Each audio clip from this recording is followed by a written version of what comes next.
What is up, everybody? Skratch coming up with another Raid Shadow Legends video. Welcome to the channel, everyone. Today we're gonna cover the Doom Tower, more specific the Bommal boss. I know he's a pain for a lot of you guys out there. I've dropped quite a few videos on that boss for the last few months actually, but just in case, if some people need different methods in beating this boss, right? We're gonna do it with one epic champion. So ages ago I've done one video with one epic champion soloing all the way up to stage 50 on hard mode. Well, we've got a better epic and we're gonna do it with that epic all the way to stage 90 hard mode. She's gonna be able to solo every stage on every difficulty. Now, I want to give a big shout out to Cold Brew because he's actually the person who made the video where I've seen it. Lady Annabelle, okay? So I thought that she might be able to solo it because she is strong affinity and she has a very similar passive with the same epic champion that I used 1 year ago with Burangiri, but I didn't actually have the chance to try her out. Cold Brew kind of like confirmed the whole thing, so we're gonna do a guide on her. Make sure you guys head over and subscribe to Cold Brew's channel as well. Show him some love. But before we move over to tackle the beast, if you guys enjoyed the music you heard in today's video, I just want to let you know I partnered up with Soundstripe. They have an amazing music library. So if you're a content creator, a music enthusiast, definitely head over and check them out. The link will be in the description down below or in the pinned comment. They have tons of great playlists, tons and tons of sound effects, guys, of movie effects, anything that you need in order to keep your content safe. So definitely check them out. Plus, I can save you 15% on checkout by using code Skratch. Coming back to the main topic, the Dreadhorn boss. If you go on my Doom Tower playlist on my channel, guys, you're gonna find plenty of different teams to help you beat the boss, farm the boss if you like. If solo is something that takes you too long and you have access to different champions, to better gear, you're gonna be able to do much faster teams. I have plenty of different guides on the Bommal, on the Dreadhorn boss, okay? Just check the Doom Tower playlist. Now, if we're gonna head all the way to stage 90, I actually haven't beat it yet. I was waiting for this to complete it. This is one of the other teams that I showcased not a very long time ago. You can do it like this. It's a pretty nice strategy. It's not 100% spot on because it does have chances to fail, but it's going to be much faster than soloing. So for solo, what we're going to use actually is what you see right here. So we need 1 or 2 champions to deal with the waves. If your account is not developed enough to have strong nukers, just bring in 2 nukers, okay? And you're going to be able to do it. You want to have a speed aura. Just for the purpose of the video, we're going to use Rorik, okay? 19 speed aura in all battles.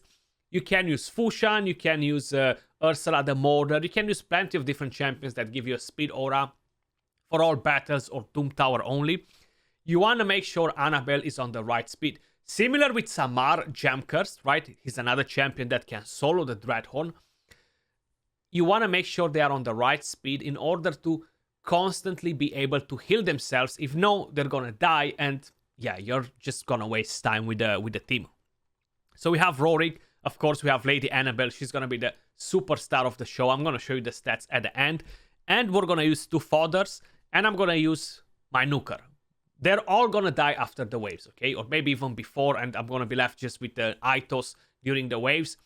You wanna have somebody to clear the trash to make this run faster. If you just wanna do it with Annabelle, you're gonna be stuck in this run for like 20 days, okay? You just don't wanna put yourself through that misery. So this is solo the boss, not solo waves and do dumb things. Let's crack on it.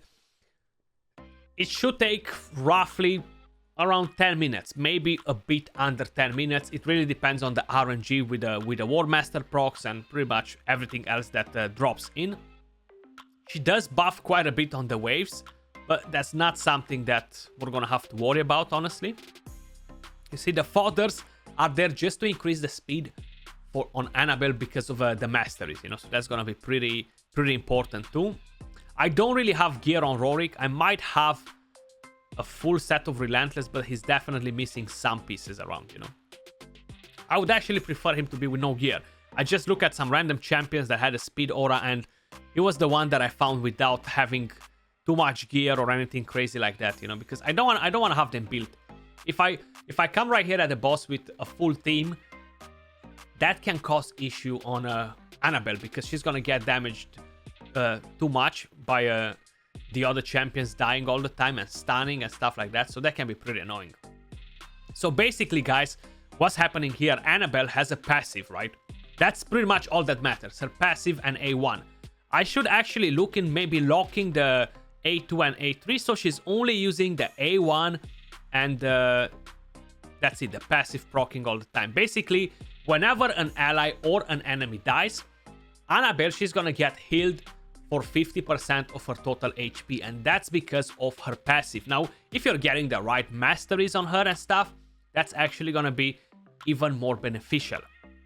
I haven't even fully booked the champion, just so you guys are aware of that either. She is unbooked at the moment. Books or no books will pretty much make no difference. Of course, on the A1, it will help her a bit to get the heal up, so she heals slightly more because of the books. I might be wrong on that because I haven't checked what exactly the books do on her, but her being strong affinity to the Dreadhorn actually helps quite a bit, and the side bombs, exploding, dying, healing her back to full HP is actually very important. Of course, I do have a regeneration set and an immortal, which I'm gonna show you the total stats in a minute once we're gonna see that everything is spot on. You see, we're 2 minutes in, we already knocked down around a quarter of the boss's health. If you're not fast enough, what's gonna happen? She's not gonna get to rotate enough to heal from the set, you know, from the regeneration and immortal, and then she's definitely gonna die, you know. So you want to make sure you're spot on with the speeds, and that's gonna keep you on without a problem, you know.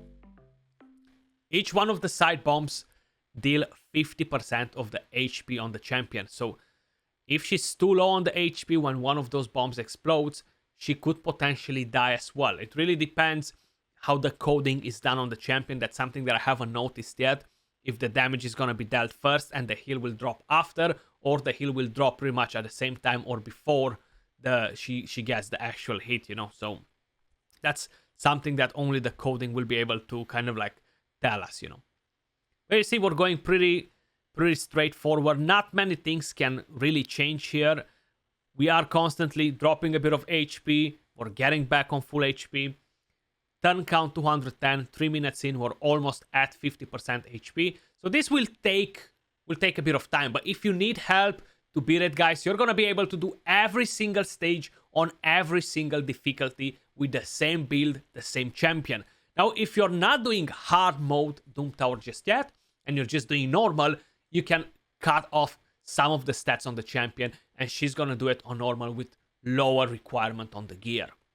And like that, you're gonna be spot on with it as well. There are plenty of different teams, quite a few champions that can solo this boss. Some of them will require you to manual, to be very precise with every skills when you're using them. So you can mess up something after like 10 minutes in, and that's gonna be very, very painful.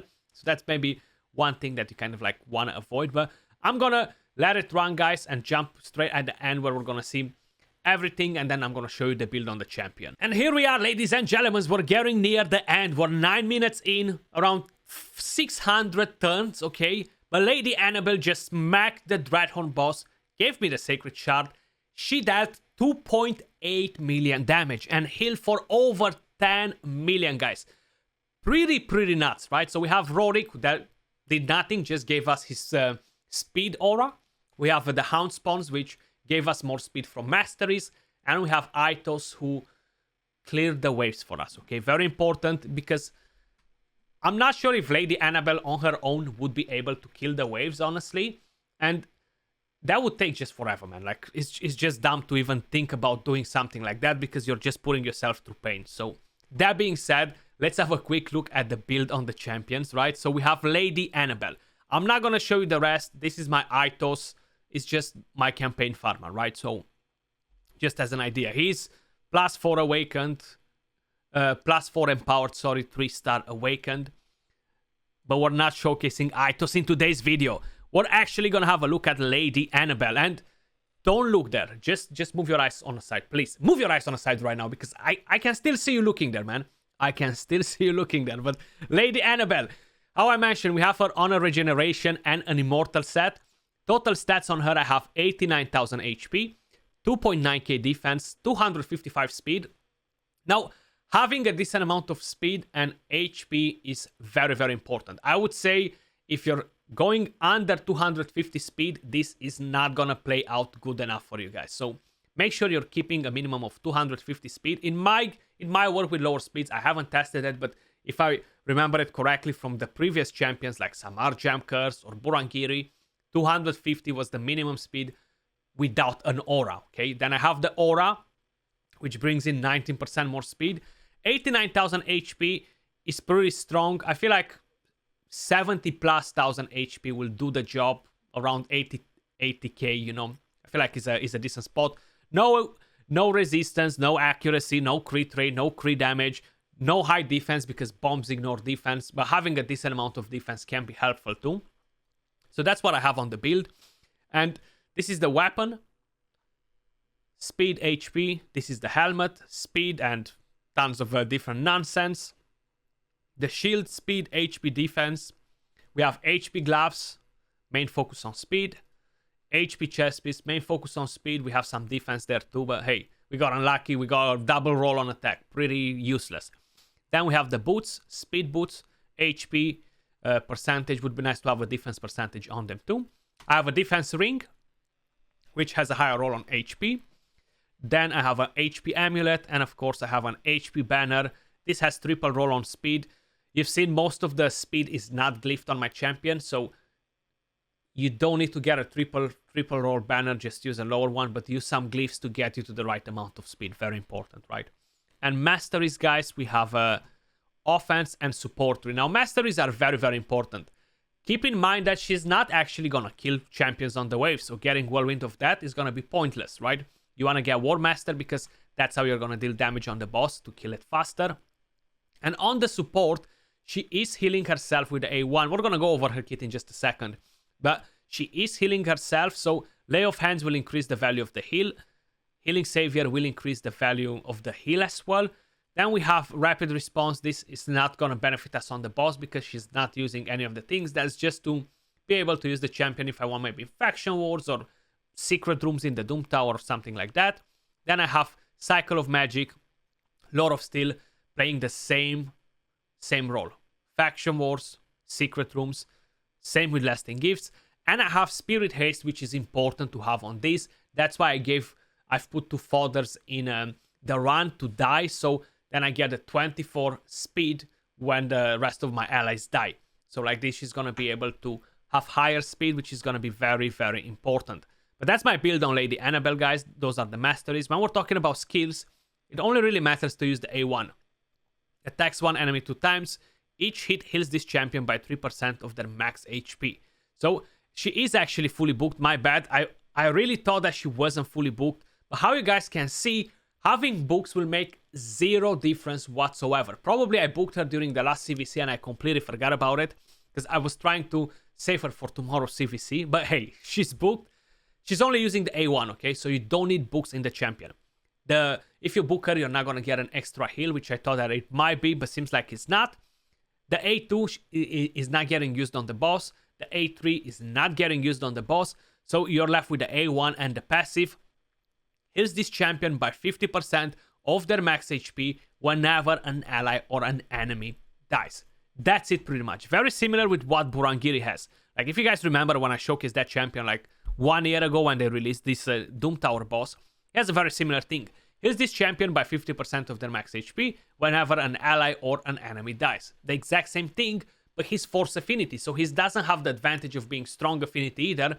And because the A1, he doesn't heal either, unfortunately, he's just not able to do stage 90 on hard mode. He doesn't have the same good base stats like Lady Annabelle. The speed is lower on him. So she's a much better champion to kind of like do this. But this was all pretty much for this video, guys. Hopefully you're going to find it helpful and you're going to be able to tackle that beast and move forward in the Doom Tower. If you enjoyed the video, don't forget to smash that like, subscribe for more content, and yeah, I'll catch you all soon in the next video. Much love. Peace.